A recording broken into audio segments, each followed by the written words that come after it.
Hai teman-teman Taurus, terutama Taurus Rising, Moon, dan Sunshine. Bulan Juli 2023 akan jadi bulan penuh momentum untuk kamu mulai belajar mendewasakan diri dan berpikir dengan lebih strategis terkait hubungan kamu dengan keluarga, leluhur, anak, rasa percaya dirimu sendiri, what matters to you and what not, serta hubungan atau interaksi kamu dengan kolega, rekan kerja, dan kesehatanmu pribadi. Full moon yang akan terjadi di full moon di Capricorn dampaknya akan kena ke ninth house kalian di tanggal 3 Juli 2023. Ya, kita akan mengawali Juli 2023 dengan full moon nih. Dan ini akan jadi momentum buat kamu mengevaluasi.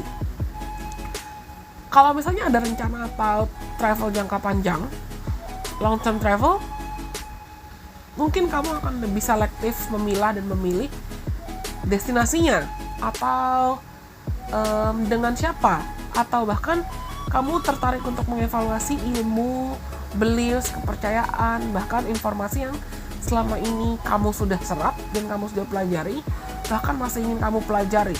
Kalau teman-teman ada yang tertarik untuk sekolah lagi atau mempelajari hal-hal apapun terkait perkembangan diri, spiritualitas, psikologi, it's gonna be a great time for you to learn and really learn about that.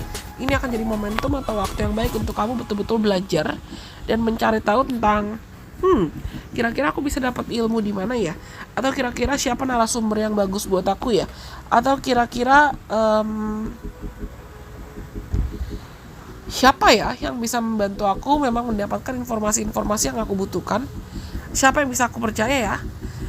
Dan transit full moon ini akan membuatmu mungkin juga lebih bisa menjalin hubungan yang lebih harmonis dengan entah itu mertua kamu atau sosok maskulin yang memang kamu anggap panutan dalam hidup kamu. Lalu transit Venus in Leo nanti akan kena dampaknya selama 4 bulan di 4th house kalian. Dan Mars yang akan pindah dari Leo ke Virgo juga, itu juga akan berdampak ke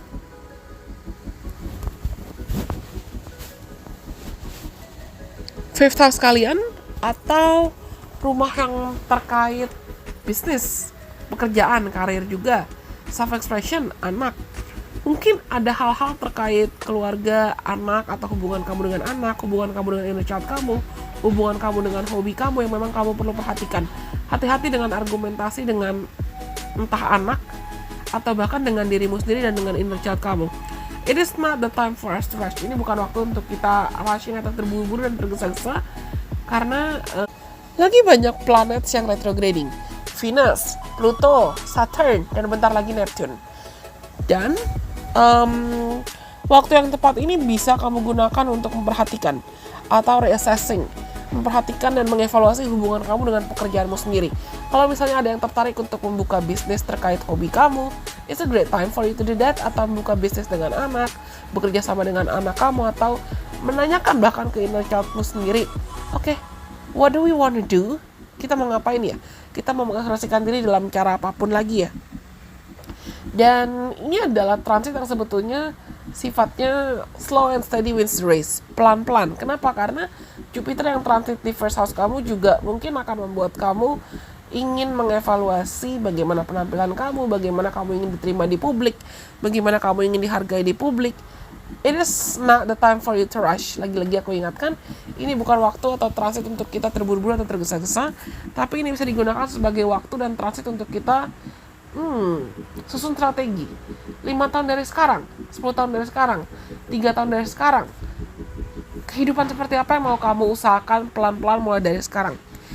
Apalagi 20 tahun dari sekarang, karena Pluto yang lagi retrograding, walaupun transitnya itu lagi retrograding di ninth house kalian, tapi nanti Pluto akan kembali direct di bulan Oktober sih. Namun Pluto akan kembali ke Aquarius sejak Januari, dan itu akan berdampak ke 10th house kalian selama 20 tahun ke depan. Coba kamu mulai evaluasi dan tanyakan ke dirimu sendiri, which kind of career path, which kind of legacy do you want to live in this lifetime? Career path seperti apa yang mau kamu perjuangkan? atau legacy, memori tentang apa yang mau kamu maksimalkan selama kamu hidup. Kamu ingin diingat sebagai orang yang seperti apa.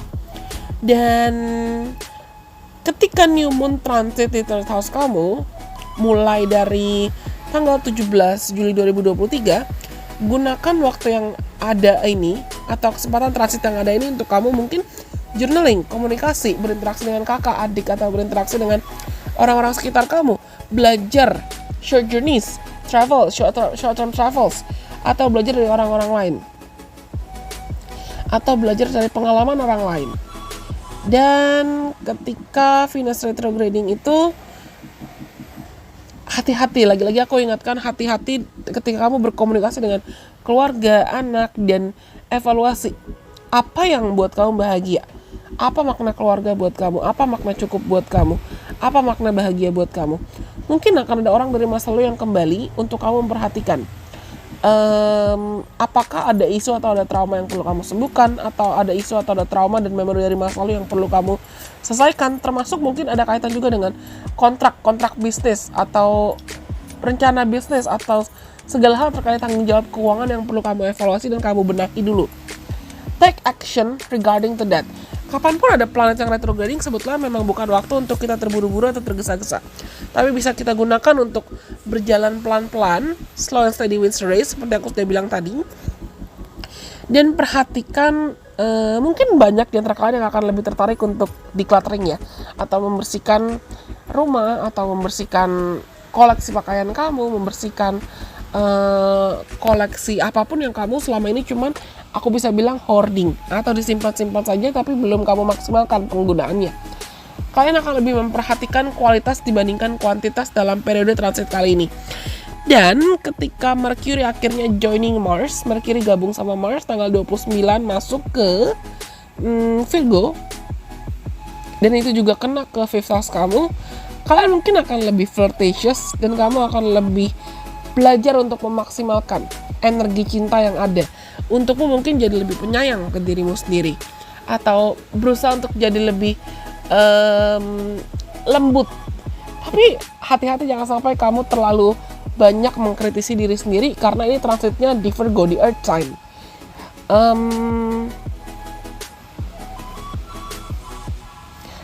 Banyak di antara kalian yang mungkin akan rawan jatuh ke titik perfectionism atau memaksakan kesempurnaan. Ingatkan dirimu, apalagi dengan transit Venus Leo retrograde di 4th house, it's okay to make mistakes, and you need to be open to the possibilities of other people making mistakes too. Kamu perlu membuka diri pada potensi atau peluang orang lain juga bisa buat kesalahan kok. Dan dari kesalahan itu kita bisa belajar, dari kesalahan itu kita bisa berproses. Jangan memaksakan dirimu untuk selalu tergesa-gesa atau selalu terburu-buru atau mau selalu sempurna. Dari kesalahan kita bisa belajar, dan bahkan dari proses pembelajaran bukan berarti kita tidak akan pernah bisa bahagia. Lembutkan dirimu juga untuk bersedia diajar. Tentukan makna bahagia dan makna cukup sesuai standarmu pribadi. Ketika Neptune dan Saturn yang lagi retrograding berinteraksi atau dalam tanda kutip bekerja sama menciptakan pelajaran di 11 house kalian, mungkin bulan Juli ini teman-teman Taurus, Sun, Moon, dan Rising, terutama Rising sign, itu akan belajar banyak tentang memilah dan memilih mana mimpi atau harapan jangka panjang yang bisa kamu usahakan dan kamu perjuangkan, atau mana yang perlu kamu tinggalkan karena tidak lagi sejalan dengan values atau kepercayaan kamu atau target personal kamu lagi. Dan kalian juga perlu mengevaluasi lingkungan pertemanan mana yang sehat buat kamu, lingkungan pergaulan mana yang sehat buat kamu, dan mana yang tidak. Learn to have discernment. Belajar untuk bisa lebih peka, memilah dan memilih. Okay, what's ready for me and what not? What do I need to keep and what not? Apa yang perlu aku jaga, apa yang perlu aku prioritaskan, apa yang membuat aku bahagia, dan apa yang perlu aku tinggalkan. Kalau kalian bisa dengar, sebetulnya di sekitar rumahku, sekitar rumah orang tuaku saat ini lagi ada pembangunan konstruksi bangunan. Dan mungkin kamu bisa dengar suaranya. Aku awalnya sempat mikir, ini perlu aku pause dulu nggak ya, atau aku tunda. Tapi feelingku bilang jangan. Karena anggaplah ini jadi kayak semacam caution jadi semacam reminder buat kalian, pengingat buat kalian. Walaupun mungkin distraksi pasti akan tetap ada dalam hidup, Tapi teman-teman tetap perlu memfokuskan dirimu, keep your eyes on the prize. Jaga pandanganmu, jaga visimu, jaga misimu sesuai target yang mau kamu capai. Jangan sampai kamu terdistraksi karena masalah eksternal atau hal-hal eksternal, terus kamu lupa sama values dirimu sendiri atau bahkan kamu mengkritisi prosesmu. Mampukan dirimu untuk bisa bermain dengan proses semaksimal mungkin pada transit kali ini. Enjoy the process. Just play with the process. Sama kayak tatonya Jinjinnya Astro. Jinjin atau Park Jin-woo, leadernya Astro, dia punya tato. Jinjin punya beberapa tato. Salah satu tatonya itu adalah play with the process.